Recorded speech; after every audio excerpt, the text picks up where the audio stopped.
My wife's ex-boyfriend is terminally ill and wants to use his last wish to spend a day with her at a park, and I have no idea why he wants to see her after all these years or what he's going to say. Posted by u/throw_ra_last wish. My wife, 35F, and I, 40M, have been married for 8 years. I've known her even before we were together, during which she was dating someone named Ken, obviously not a real name. We were all part of a choral group in our church. The three of us were actually quite good friends, and I genuinely thought Susan and Ken were going to get married or be together for a long time.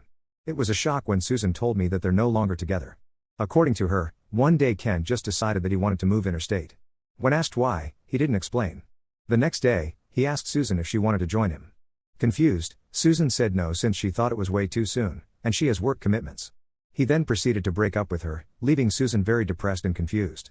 According to information from a friend several months after the breakup, Ken has planned this for a long time, and that he was seeing someone else interstate. However, these were all allegations based on some texts, and until now Susan never found out why he left or why he broke up with her. It was all very confusing. When asked by friends on why they were no longer together, she simply said, "I don't know. He just broke up with me cause I don't want to move interstate with him." Years passed, we all forgot about it. Susan started to open up to me more, and then we started dating. The rest followed. Anyway, yesterday Susan received a call from Ken's mom. She's a nice lady who semi-frequently watches our performances and volunteers during the Christmas carol season. It was all very sudden because we only see her once or twice a year, and she's never called in the past. She told Susan that Ken is terminally ill, and has been for the past couple months. He is in a local hospital interstate. The hospital has a mini Make-A-Wish Foundation run by volunteers, and apparently Ken's request is to go to the national park for a picnic with her. It's all weird, right? I thought it was a bluff too. But it all seems legit. I talked to Ken's mom, and we both agreed that it's odd. Ken's mom said that Susan doesn't have to say yes. She's simply passing on what Ken said. The prognosis for Ken is grim, and we don't know how much time we have left. I suppose the sooner we decide, the better. Susan is obviously confused. She wants nothing to do with Ken again after what he's done to her, and a lengthy period has passed since then, but she admitted that she would feel bad refusing his last wish, especially if his prognosis is that grim. She said jokingly, "Well, you don't have to worry about me cheating. He's going to die anyway." A bit dark, but I mean she has a point. Personally, I'm torn too. I trust Susan, and I know nothing romantic or anything will come from this if she chooses to see Ken. But why does he want to see her now? For closure? That's the only thing I can think of. He will most likely have a hospital volunteer stick around when he goes to the outing, so it's not like he can do anything weird. But why her? Why not use his wish for something else? Reversing the situation, however, if I am terminally ill and obviously have an intention to meet someone, and it gets rejected, I would be beyond depressed. I know how awful it must be for your last wish to be rejected. Am I looking too much into this? Should we honor his wish and let Susan spend the day with him? Or should we just refuse it? Any input is appreciated. Forgot to add that when going for the picnic, there will be a hospital volunteer tagging along to supervise Ken, so they won't be left alone. Update 1. So my wife got hold of Ken's mom, and we managed to ask more questions and clarifications. Thanks to those of you for your input on this one. Ken's mom only just heard about his plan to see Susan yesterday. No mention of it at all throughout his hospital stay. Ken has been reaching out to a lot of people recently, including his high school friends. She thinks that this could be a blanket attempt to reconcile with many people. When asked if she remembered anything or if Ken said anything in regard to the breakup with Susan, Susan actually asked this question herself. She said that she didn't even know both of them broke up until a couple weeks after. An interesting thing she said is that Ken has always felt that there's nothing much for him to do in the state he was originally from, the state we're in, and that he wanted something different. He may have jumped the gun too quickly, landed a job too soon without consulting Susan. He didn't, and freaked when realizing Susan was not ready to move. Ken's mom thinks this is most likely the cause of the breakup, even though Ken never told her exactly why. They're not very close. Upon hearing this, Susan thinks it makes sense, but she said what he did was still not very nice, because he never told her that he was unhappy with their living arrangements at the time. Even though Ken did well in his new job, it was very stressful, and he got into weed, alcohol, and heavy smoking. Those contribute to his current illness.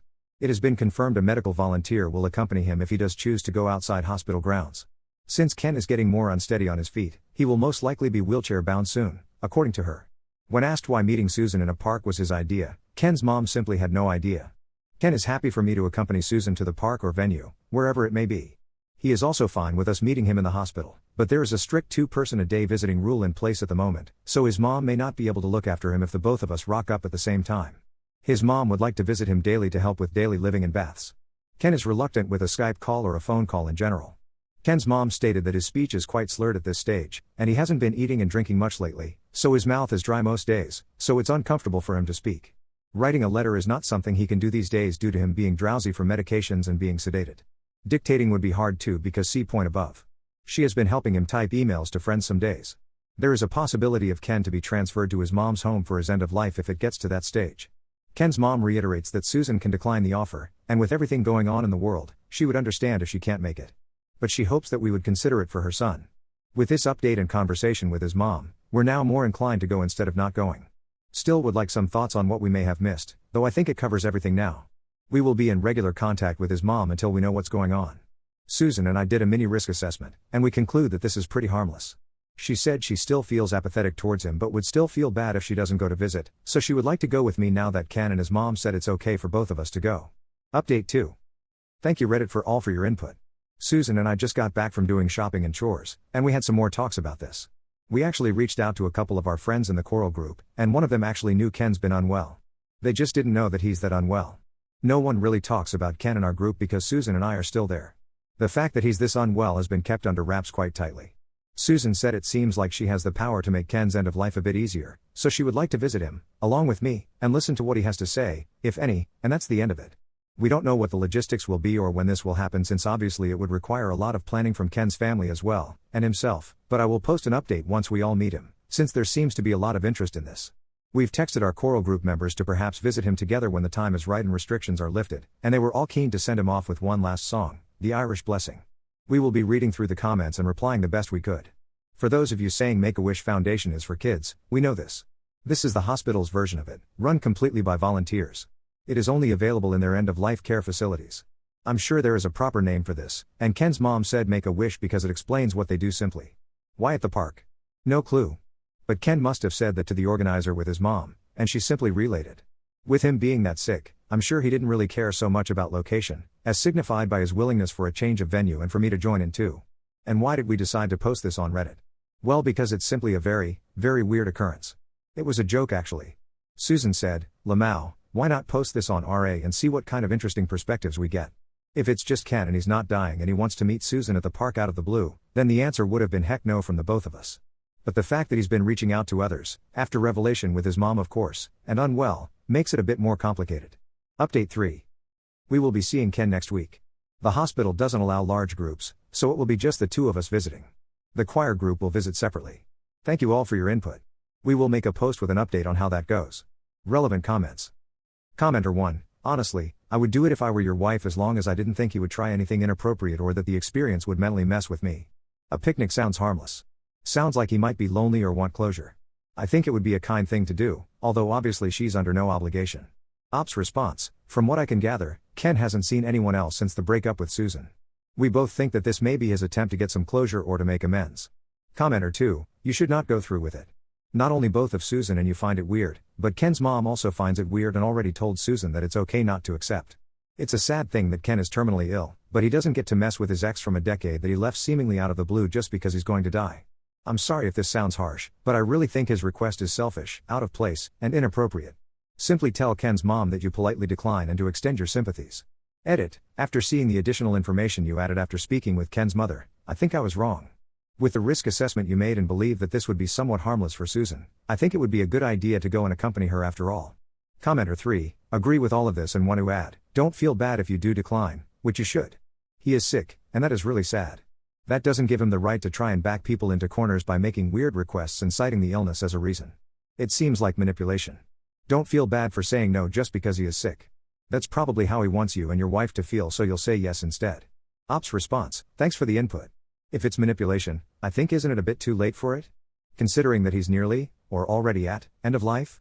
If I am to put on my best manipulative ex-boyfriend shoes on, I probably would try and get in touch with Susan the moment I got my diagnosis, not way too late into it. But I do agree that the request seems out of place, and I'm glad his mom is understanding if we decline. Commenter 4. Does Susan think there will be closure, and if it will change anything? Ops response. I asked her if she gets closure, will it change anything? She said she just doesn't feel anything towards Ken anymore. She doesn't feel like this revelation that he's ill opens up any wounds. She thinks it's just a matter of principle whether she should honor his wish or not. She said even if Ken said actually I fricked someone else, that's why I left you, she still wouldn't be upset or angry about it. Most likely I'll just say oh okay, her words exactly. Commenter 5. Sounds like mortality has Ken reflecting on his life, and he wants a glimpse of what could have been or revisit the mistakes he's made. I imagine he's in a dark place and doesn't appreciate the burden he's putting on the both of you. Be careful. The best case scenario is that he still holds a guilt for what he did to your wife and is seeking absolution. By contrast, he may be desperate to find any sort of legacy and hopes that his former love still holds a torch for him, another incredible burden to put on someone and born of desperation. It's ultimately yours and your wife's choice to make, and it's a tough one, but perhaps a suitable compromise for all parties may be to exchange letters. If all Ken seeks is that absolution, then the letters may ultimately be enough.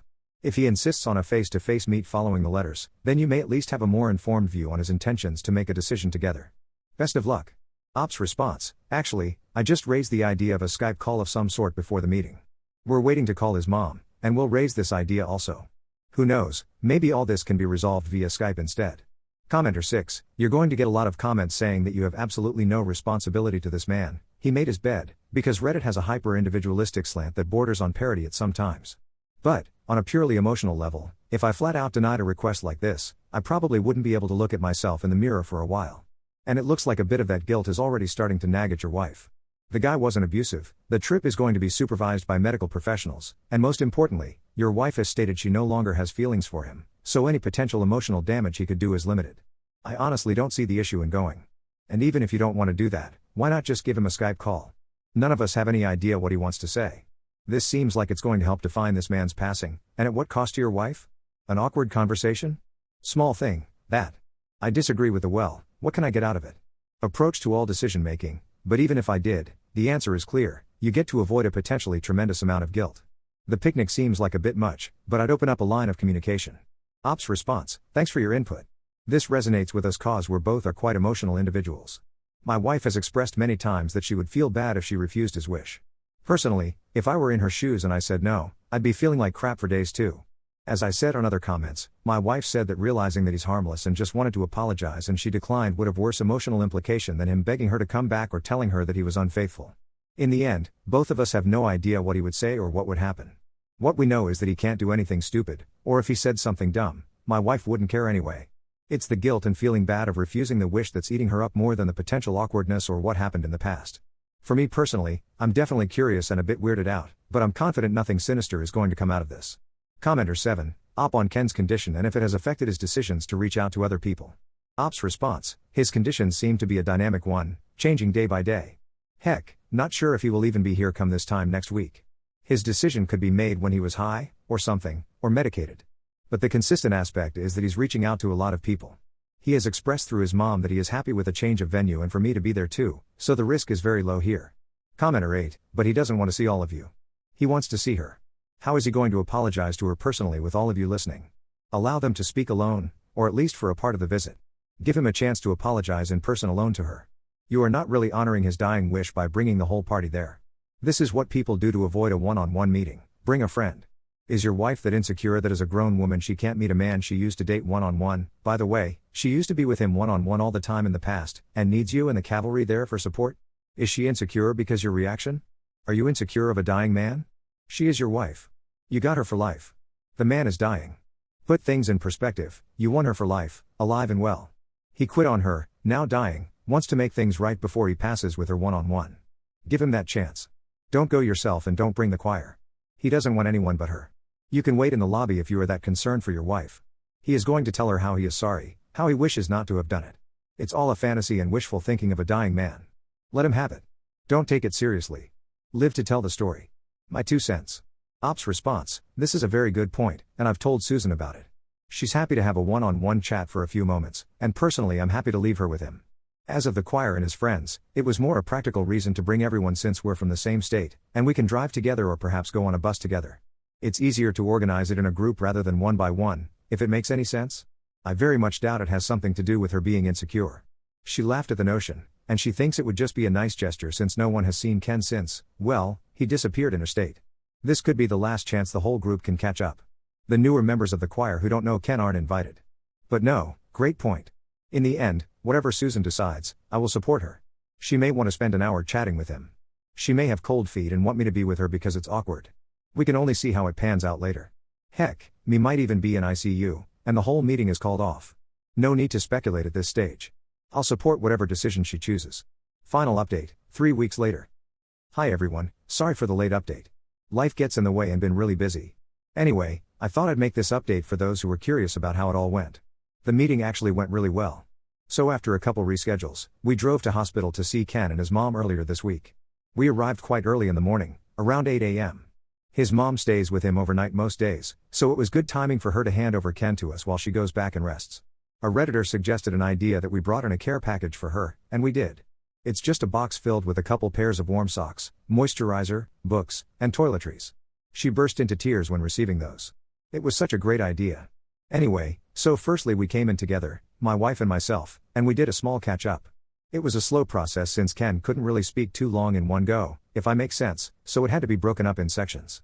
I asked him if he would like some time alone with Susan, and he said yes, so I left both of them alone and went out for a walk and did a bit of remote work on my laptop. I just told her to text me if she needs anything. So I left Susan and Ken for about a couple hours before Susan texted me that I can come back up. Anyway, during this time, basically Susan asked what happened to Ken. Why did he move interstate so soon, and was there another motive behind it? Well, the story goes as follows. Ken was working a low-paying job at the time and was feeling like he's never going to get any career progression. Susan and myself knew Ken has always been creative-minded. He got a diploma in film and everything, but what we didn't know is that behind everyone's back, during that time, he was searching for career opportunities in film and animation industry. He put in a job application for fun, and a few months later, got offered a position as an intern animator, something along those lines according to Susan. He was stoked, but he didn't expect that he would actually get the job. Therefore, he actually never planned anything in advance. The job required him to move interstate ASAP, and Ken felt pressured to say yes, since he's applied to other similar jobs in the past but got rejected, hence why it took him by surprise and he didn't do any planning. It's the well I won't get it anyway so why I should make arrangements mentality, according to Susan. So he asked Susan to move with him, but left out the job details since as an intern, he will get paid even less than what he's earning, with a lot of voluntary work. He was scared that Susan will not approve of the lower wage, so he left out the details and just asked her to move out with him. He admitted it was stupid, and apologized for being immature about it. After the breakup, and after working a few months as an intern, he said that working in that industry is not like what he thought it would be.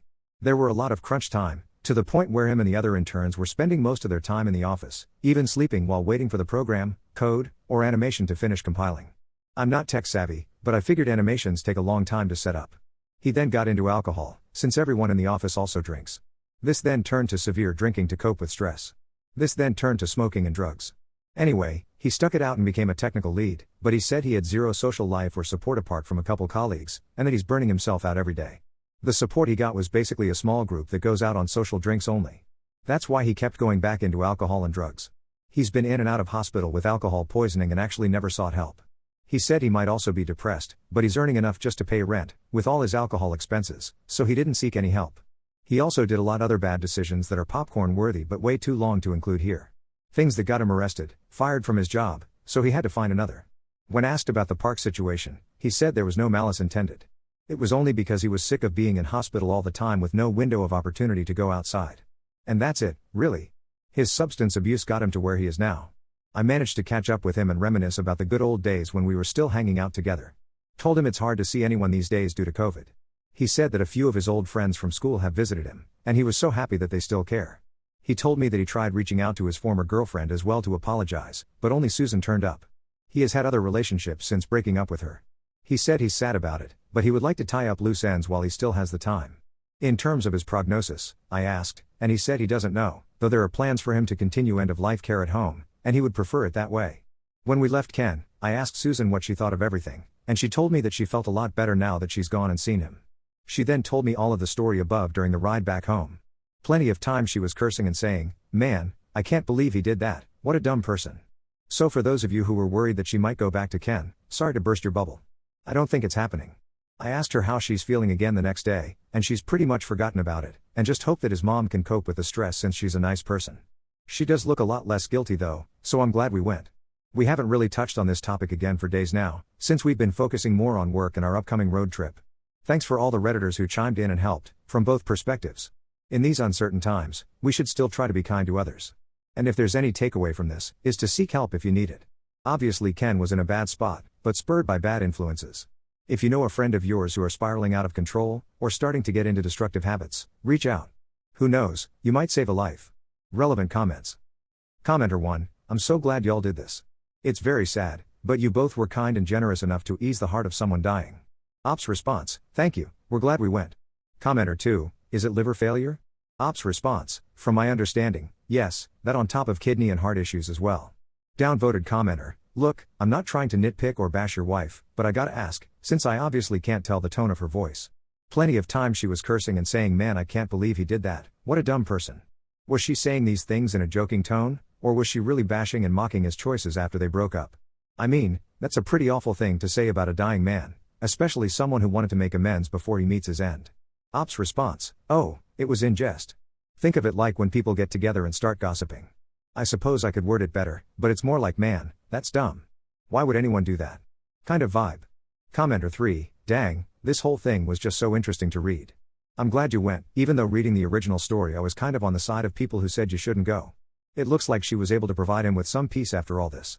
The idea that she was the only ex-girlfriend to come see him made me kind of sad, so at least he doesn't have to look back thinking no ex wanted to see him at all.